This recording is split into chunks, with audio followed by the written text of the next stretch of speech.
nasihat pernikahan di dalam Islam sejatinya adalah disampaikan oleh orang tua perempuan kepada calon menantunya. Apa yang dia inginkan dari menantu tersebut untuk dia lakukan kepada putrinya. Itu aslinya nasihat pernikahan ini. Karena selama ini dia yang paling tahu ayah, paling tahu tentang putrinya, paling tahu tentang gadis yang dia pilih dalam rumahnya, yang kebutuhannya, yang kelebihannya, kebaikannya, sekaligus kekurangannya dan aibnya dia yang mengetahui. Oleh karena pengetahuan yang sempurna tersebut, dan kita tidak memuji Allah dan kita tidak memuji manusia di hadapan Allah Subhanahu wa taala.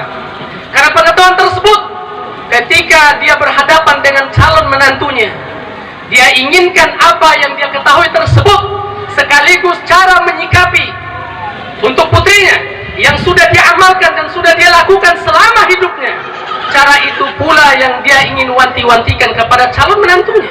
Watiaram kalai, sebagaimana dia bisa menerima kekurangannya ayahnya, seperti itu pula yang diinginkan oleh seorang ayah kepada calon menantunya untuk dia menerima kekurangan dari putrinya. Demikian juga hal-hal yang lainnya, kaum muslimin sidang walimatul akad yang mudah-mudahan dirahmati Allah Subhanahu wa taala. Oleh karenanya terkhusus kepada saudara yang kami muliakan, Sanusi bin Haji Ismail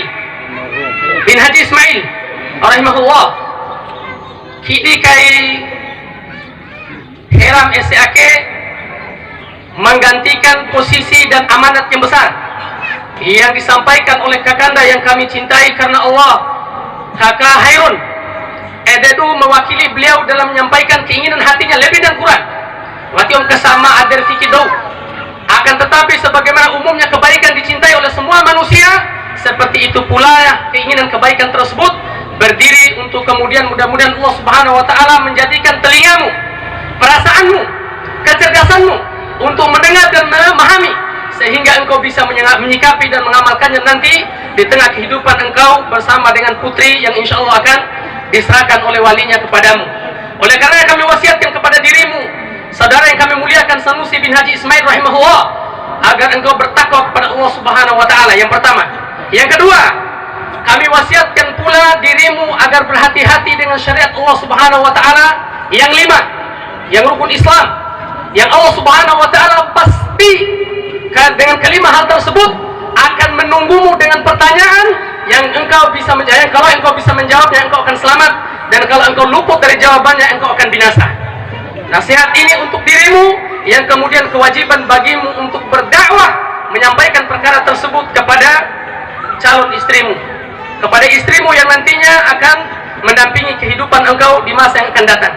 Yang kedua, kami ingatkan saudara yang kami muliakan, Sanusi bin Haji Ismail rahimahullah ta'ala, bahwasannya sebagaimana rumah tangga yang lain, waktu-waktu yang panjang yang engkau hadapi akan menjelaskan, akan menerangkan kepadamu bagaimana tabiat asli dari istrimu.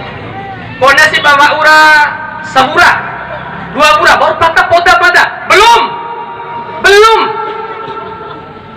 Waktu yang akan menjelaskan sedikit demi sedikit, satu demi satu, akan muncul semua hal secara detail dari pasanganmu. Yang kalau dia baik, karena engkau bersyukur kepada Allah Subhanahu wa taala, beruntung.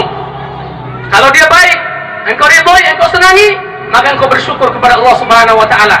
Kalau tidak engkau ridhoi, maka untuk itulah Allah Subhanahu wa taala wajibkan indahnya syariat kesabaran untuk dirimu.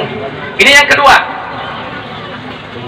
Yang ketiga, saudara yang kami cintai karena Allah Subhanahu wa taala, Sanusi bin Haji Ismail rahimahullah, sesungguhnya Allah Subhanahu wa taala menetapkan dalam Al-Qur'an dalam syariat yang tegas, tidak berubah. Wati wararungkan dia di rumah Allah Subhanahu wa taala. Ngai betul-betul ala bosan adek eten jauh kepalangkai rumah. Memang eten jauh. Dan orang yang berakal tidak akan bosan. Karena akal ini sejalan dengan fitrah, dan fitrah sejalan dengan kitab Allah, pencipta yang telah menciptakan manusia dengan akalnya. Tidak akan berseberangan, tidak akan bosan, dan tetap la tabdila li khalqillah. Ayat-ayat Allah Subhanahu wa taala tidak akan berubah. Manusia mau bosan, mau tidak mau dengar, mau ingkar, mau kafir sekalipun, Allah Subhanahu wa taala tidak peduli. Oleh karenanya, tentang hal tersebut yang berkenaan dengan hak dan kewajiban seorang suami dan istri, terkait dengan ini Allah Subhanahu wa taala berfirman, menjelaskan tentang tujuan menikah agar engkau wahai Sanusi mendapatkan ketenangan melalui pasanganmu satu. Ya, kemudian Allah Subhanahu wa taala wajibkan atas dirimu untuk menjadi pemimpin bagi keluargamu, pemimpin bagi istrimu, pemimpin bagi kaum wanita yang berada di bawah tanganmu. Allah Subhanahu wa taala ingatkan dalam ayat yang sudah kita hafal, ar-rijalu qawwamuna 'alan nisa. Laki-laki itu pemimpin bagi wanita. Pemimpin bagi wanita dengan sebab dua perkara, dua alasan yang kokoh kata Allah Subhanahu wa taala. Yang pertama, Allah Subhanahu wa taala mengingatkan karena Allah Subhanahu wa taala telah melebihkan laki-laki karena dia laki-laki. Bukan karena kaya, bukan karena pekerjaannya lebih tinggi, bukan. Yang pertama Allah Subhanahu wa taala sebutkan karena Allah telah menjadikan dirimu laki-laki. Dan derajat perempuan yang engkau naungi berada di bawahmu bukan karena dia rendah, akan tetapi murni Allah Subhanahu wa taala dengan takdir dan hikmahnya menetapkan atas dirinya sebagai seorang wanita. Laki-laki menjadi pemimpin sementara yang dipimpinnya adalah kaum wanita. Ini tetap sampai Allah Subhanahu wa taala menurunkan kiamat, bahkan sampai kaki manusia menginjak tanah surga Allah Subhanahu wa taala. Kemudian alasan yang kedua, kata Allah Subhanahu wa taala, Allah ingatkan wa bima anfaqa min amwalihim. Lebihnya laki-laki tersebut atas istrinya karena laki-laki tersebut menginfakkan hartanya untuk istrinya. Dia kasih makan, dia kasih baju, dia belanjakan keperluannya. Karena hal tersebutlah laki-laki menjadi lebih tinggi kedudukannya dalam Islam. Bukan dalam keumuman akal manusia, bukan. Dalam Islam, menurut takaran Allah, menurut mizan yang ditakar oleh Nabi kita yang mulia alaihi salatu wassalamu wa barakatullah. Yang pertama, karena engkau laki-laki takdirmu lebih tinggi daripada wanita. Yang kedua, karena engkau menafkahkan harta yang engkau miliki untuk istrimu. Oleh karenanya para ulama menjelaskan tentang ayat ini, laki-laki wajib kerja meskipun dia mendapatkan istri yang kaya raya, wajib supaya dia memiliki nafkah, tentunya berdasarkan takaran dan kemampuannya. Tidak ada Allah Subhanahu wa taala menetapkan atas seorang hamba kecuali berdasarkan kemampuan yang dia miliki, yang kemampuan tersebut tidak pernah lepas dari takaran dan takdir Allah Rabbul Izzati wal Jalalah.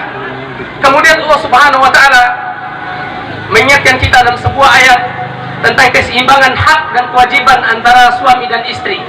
Ini harus kita perhatikan.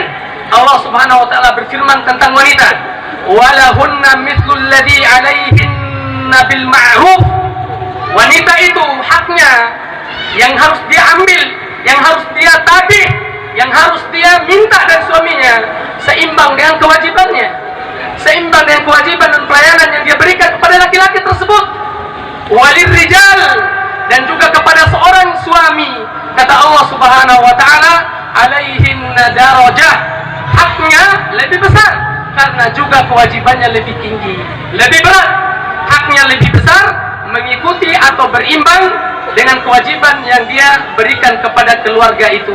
Dan ini takaran Rabbuna Tabaraka wa Ta'ala yang tentunya kalau kita menerima dan mengamalkannya, kita akan bahagia.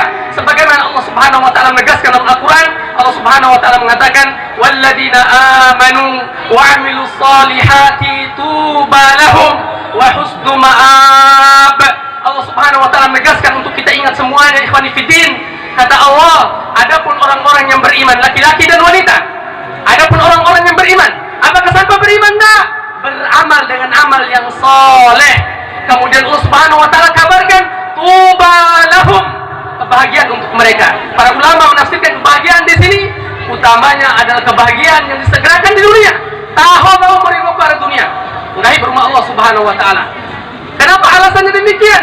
Karena Allah Subhanahu wa Ta'ala mengikuti dengan katanya wa husnu ma'ab, dan ada tempat kembali terbaik yaitu berupa surga Allah Subhanahu wa Ta'ala. Tuba lahum, bahagia di dunia dengan sebab keimanan dan amal soleh. Kemudian wa husnu ma'ab, perkampungan tempat kembali yang terbaik yaitu berupa surga Allah Subhanahu wa Ta'ala. Kemudian kami akhiri dengan sebuah nasihat dari diri kami pribadi untuk kepada saudara yang kami muliakan, Sanusi bin Haji Ismail rahimahullah ta'ala. Hendaknya engkau memuliakan istrimu sebagaimana orang tuanya memuliakan dia, sebagaimana bapaknya memuliakan dia. Kelebihan dan kekurangannya setelah ijab kabul akan menjadi tanggunganmu, yang tentunya tidak elok kiranya kalau hal tersebut engkau besarkan kalau dia berupa kekurangan. Demikian juga berupa kebaikan, karena manusia tidak akan mungkin selamat dari riya, ujub dan takabur. Yang kedua, hal tersebut sama-sama akan menjerumuskan kita semuanya, terkhusus engkau wahai Sanusi bin Haji Ismail rahimahullah, ke dalam lembah kehinaan neraka Allah subhanahu wa ta'ala. Jaga ibadah kepada Allah subhanahu wa ta'ala, cari rezeki Allah subhanahu wa ta'ala dengan cara yang halal, utamakan kehidupan akhirat, jangan lupa bagianmu dari kehidupan dunia, sehingga engkau berada dalam kehidupan yang dirahmati Allah subhanahu wa ta'ala, sampai kepada keluarga yang memiliki derajat sakinah, tenang, mawaddah, menyatu, tidak bertengkar, kemudian warahmah, tersebar kasih sayang di antara kalian selama Allah subhanahu wa ta'ala menjamin ruh ada dalam jasad kalian, dan selama Allah subhanahu wa ta'ala mengikat kalian dalam satu atap yang bernama bahtera rumah tangga. Mudah-mudahan yang sedikit ini bermanfaat untuk kita semua, terkhusus kepada kedua calon pengantin yang akan diakadkan. Lebihnya benarnya datang dari Allah subhanahu wa ta'ala, sementara salah dan kurangnya dari nafsu kami pribadi dan juga dari tipu daya syaitan yang tidak pernah lepas dari keinginan untuk menjerumuskan manusia ke lembah kehinaan. Aqulu qouli hadza wa astaghfirullah li wa lakum wa li jami'il muslimina wal muslimat wa nastaghfiruhu innahu huwal ghafurur rahim.